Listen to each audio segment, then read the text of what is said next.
This is Jordan Tower with JT News. Make sure you smash that like button, smash that subscribe button. Okay, so Peter Gunz comes out. This is a guy from Love and Hip Hop, and he had one hit in the 90s, okay? And, you know, he does stuff here and there. He has his son, Cory Gunz. Cory Gunz is dope. And it is no knock to him, you know, like, not everybody gets the best shake when they get into the music business. And it would have been hard to follow up with. He came out with a hit record. Like, it was a smash, okay? Uptown Baby was a smash. It's hard to follow that record up. So anyways, he's been on Love and Hip Hop. And he's funny on there and everything. But he has a lot of kids, man. And he does not, I don't think he's on Love and Hip Hop anymore. I think he does, like, Cheaters and other stuff. He makes money, but, like, he has so many kids and so many responsibilities that I think most of his money's spent when he spends it. So, like, I guess Amina, the girl Amina that said she's homeless now and lives in Germany, that's one of his baby moms. She has kids with him. They're young. And she says she's homeless in Germany. She says she didn't throw him under the bus and he didn't need to respond to it. But he says he had to respond because it looks like he's not taking care of them when he's trying to do the best he can. She says he is doing the best he can. But he was telling, like, I send her like $5,000 a month. I was like, bro, no, you don't.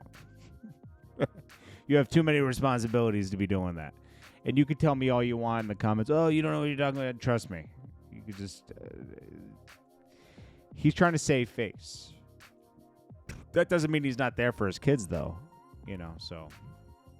I don't know. She should have been very clear when she did her statement that he's been trying to show up and stuff, you know? Fat Joe says he's been tested for the last few months. He says, I lost my big brother, my father, my mother, and now I'm fighting against these disgusting lies. But please know, I will not break. I will never back down. I've had individuals in my circle take love and kindness for weakness, but how many times must we forgive them? I've had people steal from me, grow jealous of me, lie on me. Through it all, me and my family are the ones dealing with all of this and the consequences and bad decisions. It is a liability to have a lot of people around you, I will say that. He says, if you get fired for doing something wrong, just take the L and live with it. But instead, to plot the downfall as they watch you move on with your life, they decide to go after one of the things you value the most, your reputation. They figure you can make up the most insane stories. Well, he makes up stories. Fat Joe makes up half the stories he tells. Listen, I don't think Fat Joe is guilty of half the things they say. Is Fat Joe annoying? Of course. Is he the best person in the world? No. But I don't think he was guilty of all these things. I'm going to just be honest. That's what I think. Fat Joe's annoying. Fat Joe makes up lies and stuff like that. That's fine. And I don't think he treats people that well. But I don't think he's guilty of all those things they're saying, to be honest. I think it's just someone that hates him, that used to be cool with him.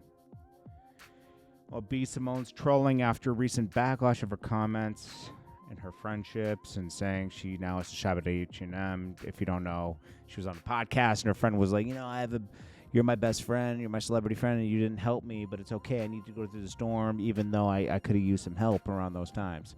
And then B. Simone tries to go into like, oh, well, my finances are messed up. I got to shop at H&M now, not Bloomingdale's, whatever.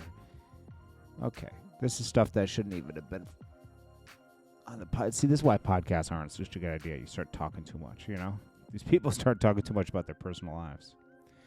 Ebro says Nas has done more for hip-hop than any other rapper in history. I agree with that. He's done a lot for, like, the founders of hip-hop. He's tried to set up, like, funds for them to have health insurance and stuff like that. He's done a lot. So Jim Jones should shut his mouth. Go toe-to-toe with Jay-Z, not Nas. Go back to dealing with Jay-Z. You won't, though, because you signed to Jay-Z and that didn't work out and they let you go, and it would look stupid. You would look dumb. Camron inks a 6-digit book deal with Simon & Schuster. That's big.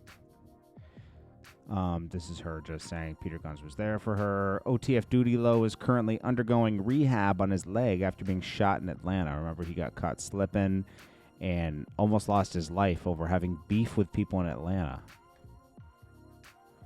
Diddy trial. Diddy is... This is a weird case because most of it is like, yes, these girls made bad decisions. They were with a bad guy.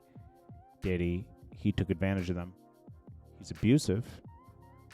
And they had kinky fetishes that they shared together. There's a lot of people that do what Diddy does. I think it's weird. I think it's extremely weird. But some girls and guys are into that kind of stuff. But to put him in jail for 10 years, most people wouldn't get that treatment. So this is a weird case because they dropped the arson and everything else and the kidnapping. That's what I thought he was going to go to jail for. I don't know. You know, we'll see how this shakes out. There's so many ways to look at this and everything. It's like, I don't know.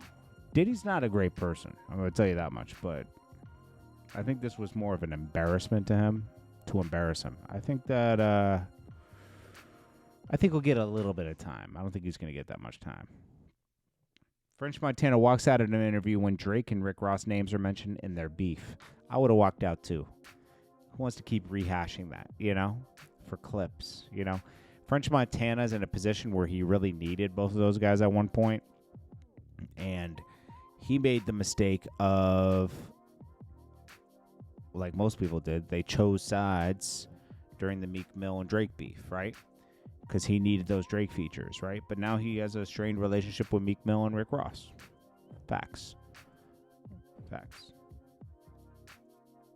I guess they're cool. I think Rick Ross and French are okay now, but they're not. It's never going to be the same. Ray J exposes himself for botting his streams. Big shocker, guys. Ray J's desperate to be a streamer, okay?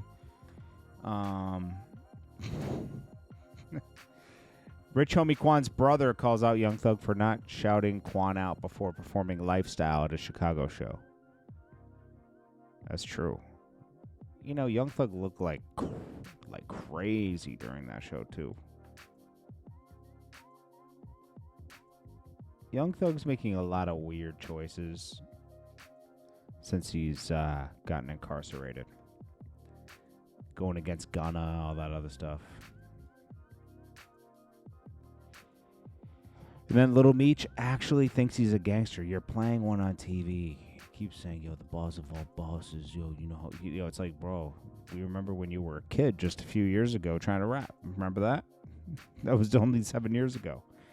Now, you're a gangster. I don't know, man. I just don't like they ruined the whole BMF thing. I swear, they ruined the whole allure and everything around it. I've never seen something get destroyed so quickly. My gosh. Anyways, this is Jordan Tower with JT News. Make sure you smash that like button, smash that subscribe button. I will check you guys in the next one. Peace.